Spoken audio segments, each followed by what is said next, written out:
What's up, everybody? Tyson Roush, Let's Talk Jets Radio. Hope everybody's doing great. Start to a new week. The Jets made some news today when they restructured Jamison Crowder's contract. Zero surprise whatsoever. If you look at, the Jets had a lot of leverage. They drafted more. They signed Cole. They got Davis. A lot of wide receiver depth. You look at Crowder's contract. Last year was deal. No guaranteed money. And the value is a lot more than what he brings to the table. He's not a $10.5, $11 million player for the year.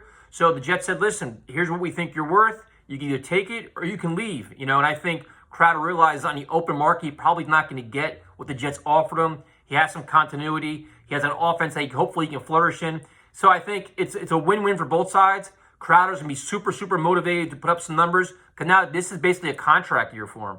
So good move for the Jets. You keep a veteran guy there, excellent route runner, a good mentor for the younger guys. And like I said, you have depth too. So going into training camp, hopefully everybody stays healthy in minicamp. But the wide receiver position for once is a position of strength, which is awesome.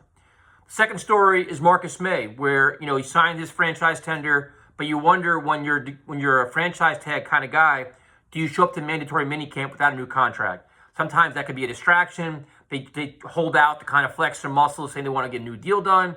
Well, he reported as per Rich Cimini, Marcus Maye's in the facility. Now, does that mean the Jets are maybe negotiating with him? I think they have till July 15th to get a deal done. So hopefully that's the case. Another player that the franchise tag, the value of that number for this year is probably more than he's worth as well. And Joe Douglas seems to be very savvy with cap space and contract numbers. So I'm sure they're trying to get something done, which he said he is. The last story is the one that I got a lot of heat for today on Twitter, so let's talk about it. Nick Mullins signed with the Eagles. So now the Jets, if you're looking at a backup quarterback, you're not down to many, I'd say, quality options and quality in quotes. But for me, it's been Nick Foles, and I've been saying this for a month.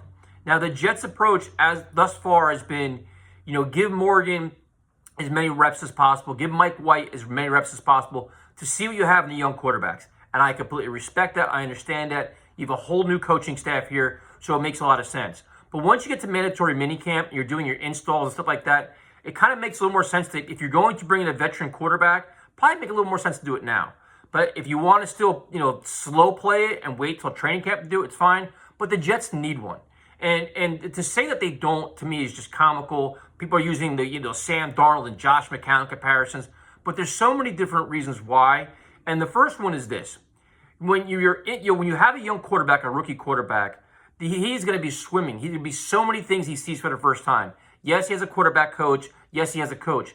But when you have a player next to you, a veteran guy next to you that could be your eyes and ears, can help you communicate things, can help you see things, can help you do side film study, can help you do all these different things, that's invaluable. You can't even put a price tag on that.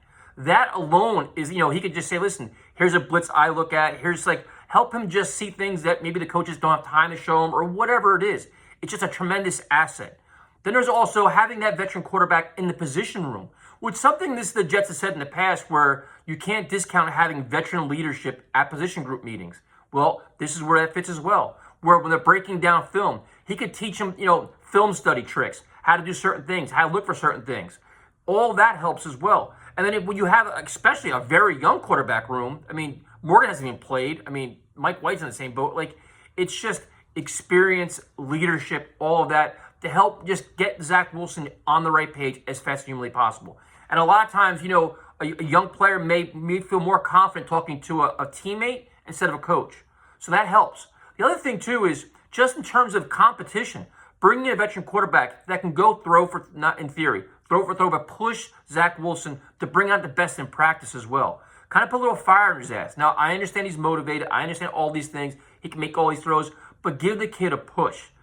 Lastly, and I guess the other most important thing is, God forbid Zach Wilson gets banged up, or just say in theory he's not ready to play.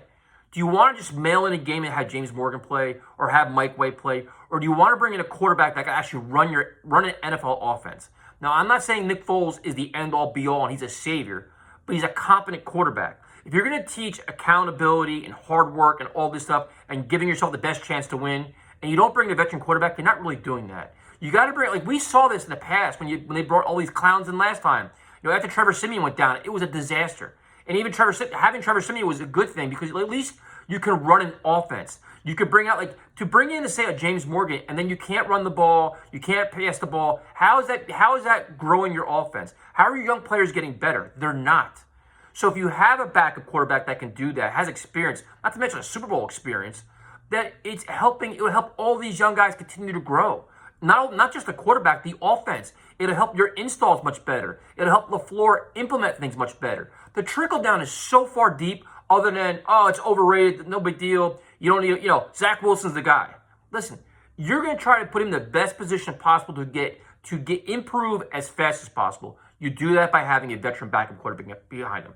It's just that, to me, that's just the way you will never change my mind. You can break out whatever case you want. So in terms of development, installs, and then if Zach Wilson, for whatever reason, just gets overwhelmed and you need to make a change, just to let him sit back and say, you know what, kid, sit back and watch a few games, and maybe you'll see things better.